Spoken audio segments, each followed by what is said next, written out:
Some say he's a technical whiz. Some say he was born in Cornwall. While some say he's on a journey.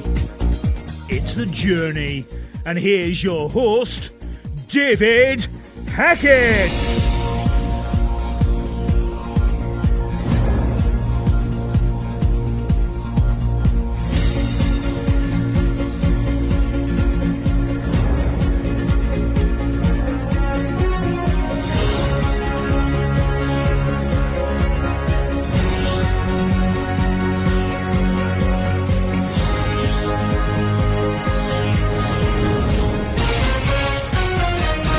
Our guest on a journey is always love figuring out how things work. They are scientists to their core. They also crave to dig into the mysteries of life and understand why things are the way they are. After working in the pharmaceutical industry for 15 years, our guest dropped out of corporate America to homeschool her 4 children. She has always had a side business in her life and shares with others how to manage a well-lived life of children, family, friends, and clients, while not suffering from burnout. Her 12 books, which we will talk about no doubt, 91 online courses, 4 podcast programs, and radio show all express their desire to share her systems and routines with others. So, without further ado, we welcome Ginny to the journey. Thank you so much for having me with you today, David. I'm looking forward to this adventure we go on together. Yeah, it's a pleasure. Now, I haven't got any notes. I've only got what was sent to me by you, and also that's old because you got in contact with me a couple months ago. But everyone has a journey. Everyone's journey begins somewhere. My joke is that the earliest memory is that, yes, we was born. That's the earliest memory. But what started your life in the journey where you are now? I think it was a desire to understand why the world is the way it is. I've always kind of been a scientist. I always asked too many questions. I always got in trouble because I was always asking why. Why do we do it this way? Why? I was a very inquisitive child. But that didn't play well with my particular family. And so I learned to internalize the questions, but they were still very present. And one of the things that I wanted to know was, why did bad things happen to good people? And so I started reading books on that topic, but I really wanted a two-way conversation with God. I was raised as a Catholic, so I was Roman Catholic. And so I wanted a conversation. I thought, we studied saints all the time in church, and they had conversations with God. So I was bound and determined that by heavens, I was going to have a conversation with this man, this God. And that set me on a 25-year journey of learning how to meditate, Hindu gurus. I mean, I actually went outside Christianity, anyone who was a mystic, anyone who had any kind of knowledge or wisdom that they could give me on how to communicate directly with source. And that is what was the passion, the drive, the fire in everything that I did to get where I am today. And the ultimate question always has been is, why is this? Why is that? It's like, I will reference how I was as a child. I was always, where my grandparents used to live, there was a nuclear power plant nearby, which sounds dangerous, and fair enough, nuclear power is dangerous, but they did guided tours, and I went round on that guided tour one summer vacation, and I was like, why is it like this? And when I was given a tour, the one for their money, because I was like, wow, quantum physics is like this, and it's like, how do you know so much? It's like, because I read about it. And they said, we read about it. I said, yeah, but you haven't read about it like I have. And I was only 7, 8 years old, and I was reading of things about quantum physics, about how the nuclear reaction will occur, and why is it that nuclear is like this? Like, oh. But the fact is, your why is a good why, because there is a why in every single statement you do, not just you, everyone does have a why every day. Like, why do I have to do this? Why do I have to do that? So And my to me, the question why is actually one of the deepest questions you can ask yourself, right? Like, why does this work this way? Why is it this way? And then you'll get an answer. And they'll go, but why is that? And if you keep drilling down, you eventually hit your personal core truth, just asking why. So well done to you, David. Thank you. And so you grew up wanting to know why, and obviously the Catholic Church, you do get a lot of whys. I'm not going to go into the whys and why nots about religion, even though I can go on about it, but that was a good starting basis for you, because obviously religion is a good topic to say, well, why? And there's loads of whys. But as you get older, that passion never went away, I assume. It never went away, that's for sure. And one of the things I learned is that there's religion and then there's spirituality. And a person's spirituality may have absolutely nothing to do with religion. So I started running into people who were spiritual but not religious. And that is when I found the term mysticism, which mysticism is a very individual, very intimate conversation that a person, a soul has with their own creator, source. I started learning all kinds of other words to define what that was, because I was running into people from all cultures, all walks of life, but they were mystics. And so that's what really helped me with my personal journey, because as much as I love planet Earth, as much as I love the fact that I can get coffee and pie and donuts on this planet, ice cream, these are amazing things.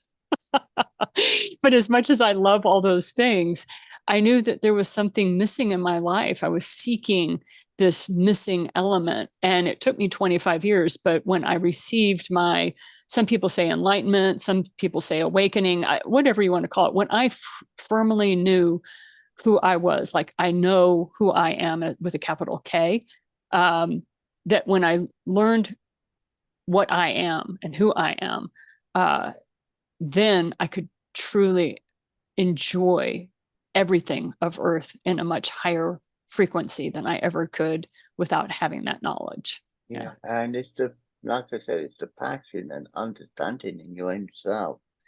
And it makes you understand yourself a lot better when you've got that happy medium. Mm-hmm. Yeah. And then I have more control over myself. I'm not operating and reacting in a normal fashion. That's why some people consider folks who are enlightened a little crazy, because we don't operate in a normal field, or some people call it neurodiversity, I think is a term now. People who don't operate in the normal stream of things actually are being celebrated now, which is a good thing, because we are not going to be able to answer the problems that our planet has with the same thinking that created them, right? I mean, Einstein, I think, is the one that stated that. And so having people that don't think along normal pathways are the perfect problem solvers to put on some of the world's more challenging, issues. Yeah. And you touched upon neurodiversity. Yes, it is a quick label for everything nowadays, because right, because it is the mainstream where, oh, that person's different. They highly functioning. They on the neurodiversity, but they don't call it autism or Asperger's now. They call it ASD. So you have an ASD if you're known to be highly intelligent, if you're highly thinking, if you've got a quick mind, if you overthink things. They call it ASD because they don't want to systematically address it as either autism or Asperger. So, and there's no happy medium in between. It's either one or the other. So, and humans, we are known for having all shades of gray in between black and white. As human beings on planet Earth, we have all those different shades. So it's delightful. But my statement on neurodiversity as a world, when you was growing up, when I was growing up, we didn't have that label. They just thought no, we didn't. It was a very different, complex thing, and people often misinterpreted that. And just like I said, later years, yes, you got the label stuck on you. You got that, including in today's society. You get labeled that, you get labeled. So, and this is the ultimate why. It's like, why do you have to quickly assume that person's got something like this when it could be, why is they different? The answer is because everyone is unique. But they like to let the label on just to build the statistics, I believe, anyway.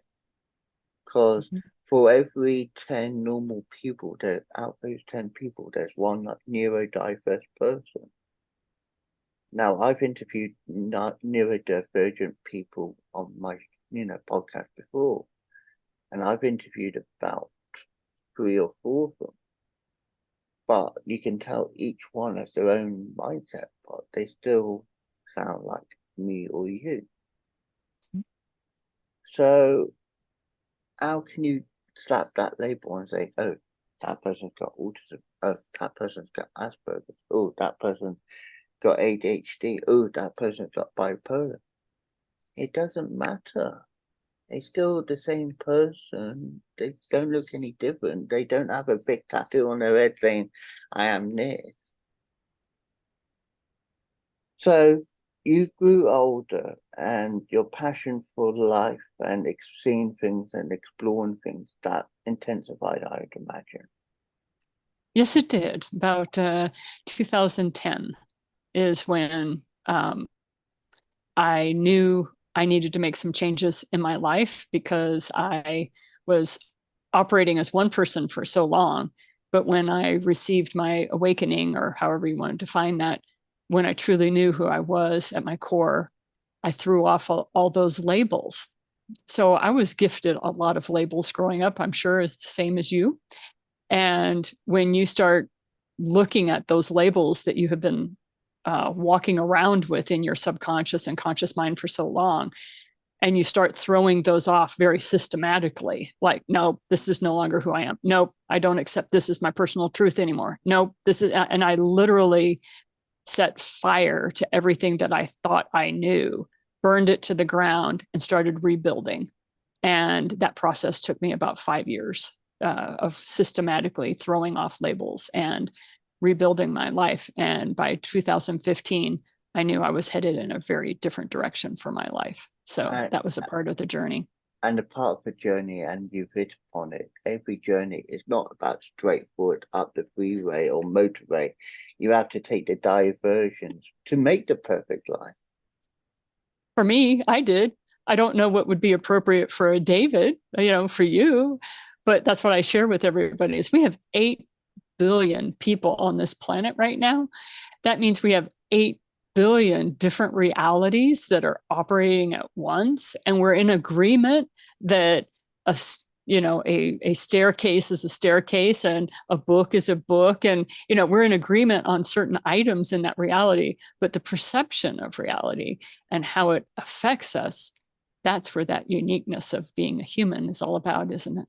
Mm-hmm. I totally agree. But we talk about reality. The thing is, reality is going now to the virtual side of things, and that's going to be adding another statistic to this person versus this, because they are in their own world now, and you will be in your own world when you put on these, and I will quote the latest one I've seen, the Apple Vision goggles. You put them on, yes, you spent $3,500 or whatever it is going to be. I think they said 3,000, yeah, something like that. But anyway, you put them on. You still got the outside, but you put those goggles on, you're in the virtual self. You've heard of the film Ready Player One. Yes. Every film is every life is going to be like Ready Player One, where you just be at home all the time with the goggles. So, with the life how it is presently, do you feel like it's being stable? Do you feel like you're still addressing certain things in your life? With the way life is now, I couldn't be happier that I'm the age I am, and I couldn't be happier that I'm on planet Earth right now. To me, it's incredibly exciting. We're at the rebirth. We have AI coming out to the masses. Now, AI has been available since the 90s, okay? It's been around for a long time. However, now it's available to the common person. Like if you have a computer or a phone, you have access to it in ways that were never before possible. And so a lot of the fear that is around that is anytime we have a huge leap. And so one of the people, I was reading an article in CNN, and they were talking about how they were making it equivalent to Oppenheimer and the atomic bomb. You know, we've this explosion of AI and how it's going to take over. And I know, David, you have lived long enough, as I have, that we have that fear factor, and we hear that about every 20 years. Have you noticed about every 20 years, something will come out in technology that's very scary to people because they don't know where it's going. They don't know how it's going to land. They don't know how people are going to incorporate it, because we have this tremendous ability to make a tool super wonderful, like a hammer.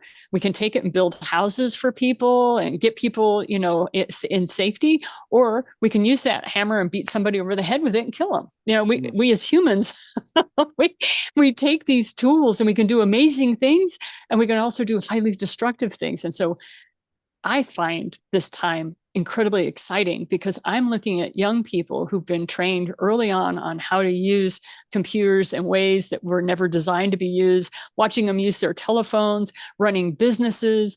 They've altered the landscape where we now have global visas now, where you can be a virtual nomad, where you're a global nomad. You're allowed to move from country to country because you have a business online. So it doesn't affect the local economy. So you're able to work in a country that 5-10 years ago, that would have been inconceivable, you know? So it's exciting to me to be alive during this time. Are there some things that we need to be a little cautious of? Sure. But I also know that it's also an exciting time when you have this kind of change happening. So that's kind of my perspective on it. And we talk about AI, you know, we talk about chat GPTs. Now, they're a good resource, but at the same time, people are not utilizing it to the correct way, I believe, because everyone's now using it and I read on a news article the other day, someone got into trouble for using ChatGPT for a speech. Oh, well, see, this is the thing, right? Remember, you read it on the news, right? That's what you said, right? You read it on the news. Well, that's precisely why it was on the news, because that was an outlier. The thing about news and news media is they're going to take the outlier of a population. So if you have a beautiful bell curve, because you brought up statistics, so let's talk statistics. You know, if you have a bell curve of normal population growth or whatever is happening, you always have those data points that are on the outliers. And the news media latches on to those people that are doing extremely bad things, or people who get into trouble. They usually harbor on the negative, what we would label as the negative side of life, you know, the way people are misbehaving, the way they're misusing, blah, blah, blah. That's what makes news. So then we're given this perspective that lots of people are doing it when they only talked about one guy, you know, or one person out of 8 billion people. It gives us a skewed version of what reality is actually happening, because here I am, a college professor, and I'm thrilled that ChatGPT is there. I actually educate my students on how to set up an essay with ChatGPT, and I show them how it sets it up according to a model that no longer exists, like in academic world. And it's a lot of fun to have them run with it. And I'm like, do you see why professors can tell that you didn't write this, that ChatGPT did? Because it will use a format that we are very familiar with, because it no longer exists. So it's all perspective. And I know most places do not, you know, like in common, you know, high schools and all, they do ban it from the actual thing, so you can't use it. So you have to still use your own imagination. Yes. And I always find that funny, because remember, and I'm sure you do, remember when Wikipedia came out and everybody was all upset because anybody could edit the entries. And so what I shared with my students is I wanted them to use Wikipedia, and they're like, oh my gosh, you're the only professor that will do that. And I said, of course, because don't make that your only resource. You need 3. So use Wikipedia, Encyclopedia Britannica, you know, Merriam-Webster, you know, I'm like, you need to use multiple sources. Get into the habit of using Wikipedia, because at the time, physics was exploding. It was 2005. And I remember it was the year they were celebrating 100 years of Einstein and his work. And so it was a wonderful time. And you actually had physicists filling out pages on Wikipedia from the data that they were receiving during that period of time, some of their papers and everything. And I'm like, the lead scientists were writing articles on Wikipedia during that time. And so, like any tool, you have garbage, and then you also have those nuggets of gold that you wouldn't have had without the advent of that technology. So, yeah, you get to pick and choose, don't you? Yeah, and Wikipedia, you still can edit on there, but there's more awareness of people editing falsely, so they will stop you as soon as you process it. Like a couple of minutes later, your edit has been reverted back to, and you're thinking, even though I gave, even if you give a source, they still edit it back to the previous source because they believe that's the best source. Correct. So you've got to have the solid evidence behind you to say, okay. It's like I did a edit on a Wikipedia page for when I was back in England. A new train came out. Now I was part of that launch when it came into the area I lived. I wrote the article, I shared my own image.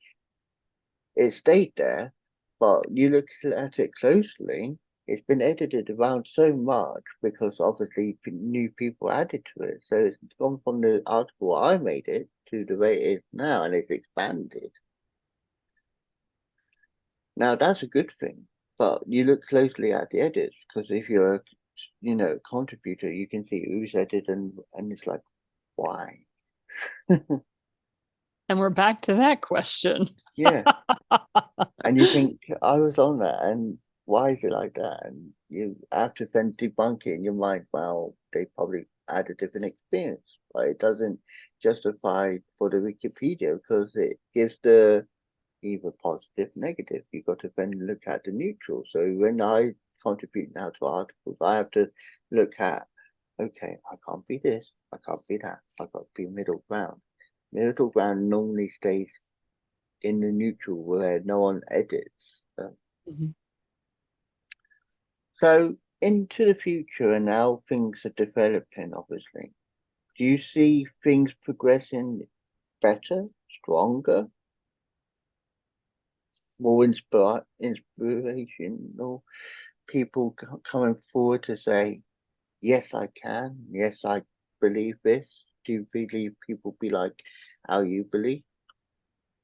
I don't know on what other people will believe like I do, but I see a lot more willingness to allow people to experiment with lifestyle than what I saw in the 70s and 80s. In the 70s or 80s, you had to fight for the right to be who you were, right?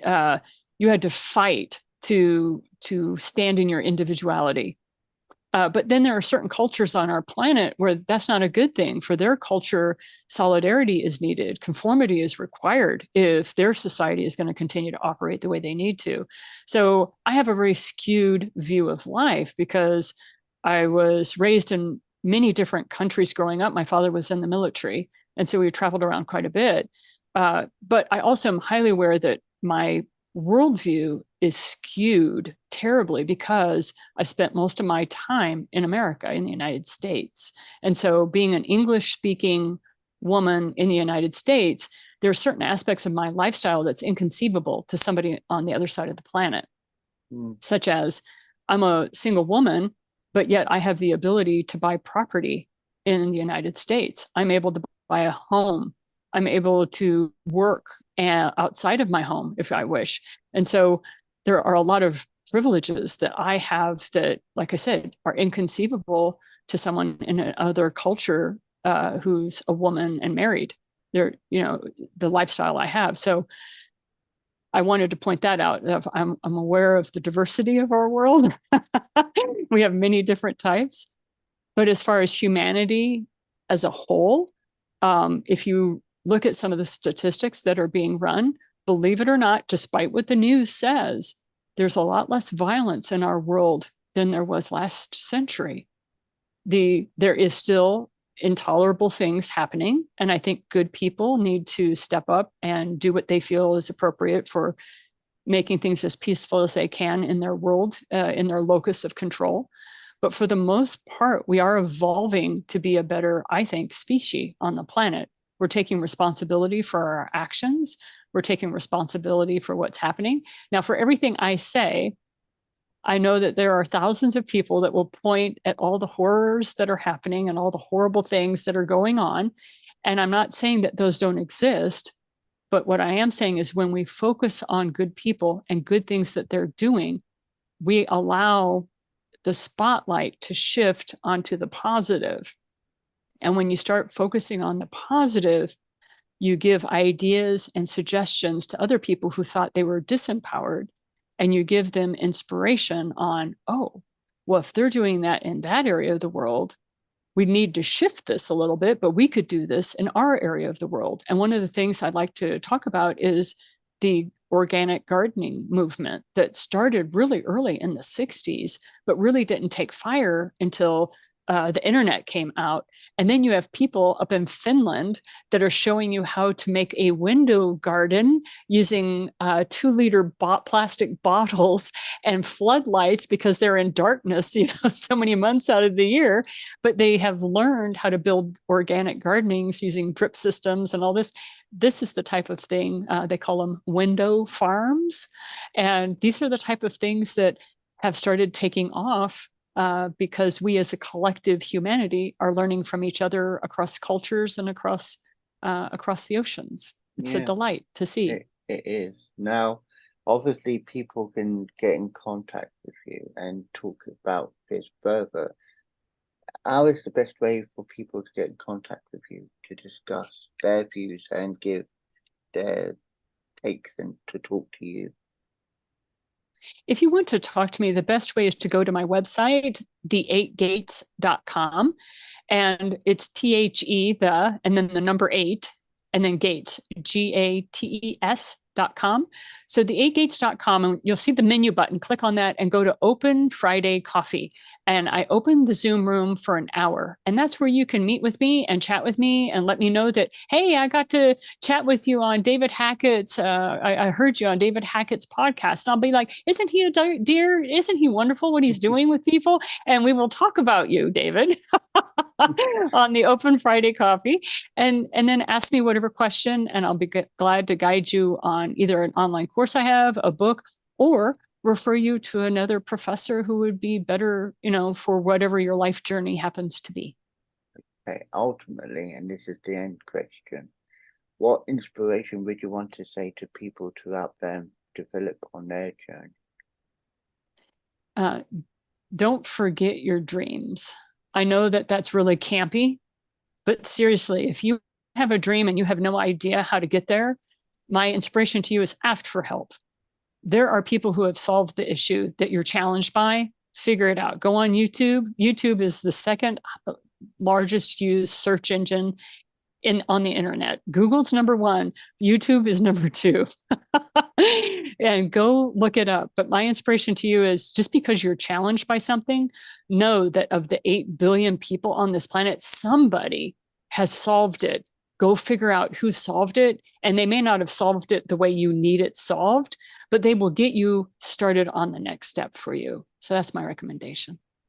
It's been a pleasure talking to you about your journey. Let's hope, even though Google and YouTube are the same type of, but I always say one's the visual, one's the word. So that's how I always remember. But I thank you for sharing your journey. Like I said, I know you as one of my earlier planned in the year guests, so it's been a long time waiting, but it's been a worthwhile wait. Well, thank you for sharing. And thank you for inviting me so many months ago, and it's wonderful that we finally made this happen. Thank you, Ginny. After the interview, I am pleased to say I had a surprise package from Janine. Janine, when you listen back at this, I'd like to say thank you for the card and thank you for the sweet surprise that you gave me. It was much appreciated. And again, thank you for sharing your journey.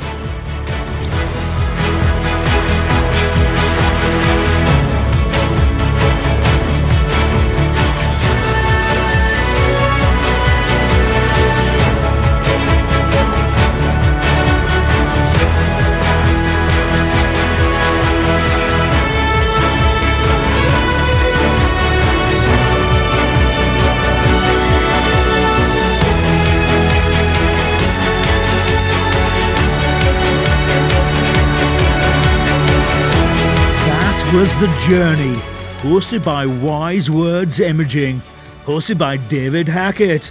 Be sure to like, subscribe, and listen to another journey coming soon.